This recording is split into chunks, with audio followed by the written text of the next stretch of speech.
What would really happen if a 20-ton hydraulic press came crashing down on your chest? Not a tap, not weight you can push away, not pressure you can resist, but 20,000 kilograms of engineered steel descending with mechanical certainty. Slow, controlled, unstoppable.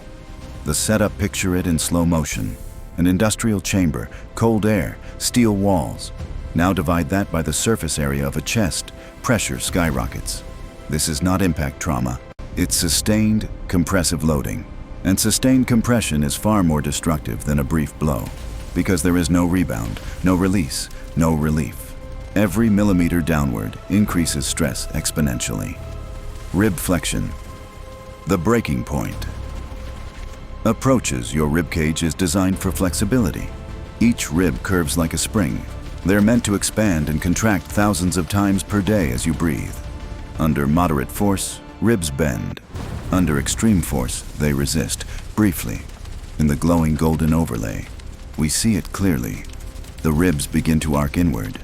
At first, the deformation is elastic. If the pressure stopped now, they might return to shape, but it doesn't stop.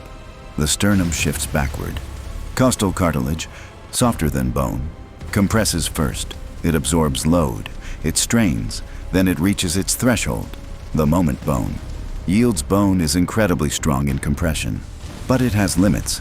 Human ribs typically fracture under forces far below industrial loads. 20 tons exceeds that threshold dramatically. Tiny stress fractures form along the inner curvature of the ribs. They spread rapidly.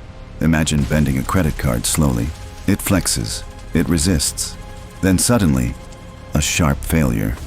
One rib gives way. The load redistributes instantly to neighboring ribs. They cannot handle the sudden increase.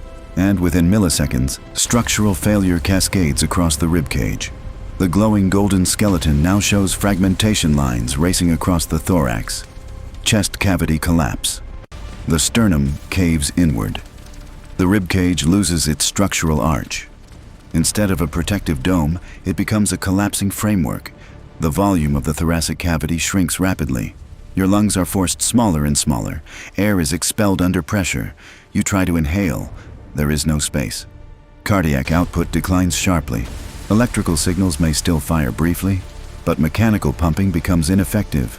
Circulation destabilizes, blood pressure collapses. The glowing golden heart, visible in our anatomical overlay, flattens under compressive force. Spinal transmission of force doesn't stop at the ribs. It transfers downward and backward. The thoracic spine absorbs vertical compression. Intervertebral discs are designed to cushion loads, walking, jumping, lifting.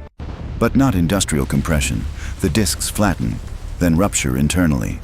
There is no pause in hydraulic motion, no mercy in piston-driven descent, systemic failure. Within seconds, breathing is impossible. Effective circulation has stopped. The spine is compromised. The rib cage no longer functions as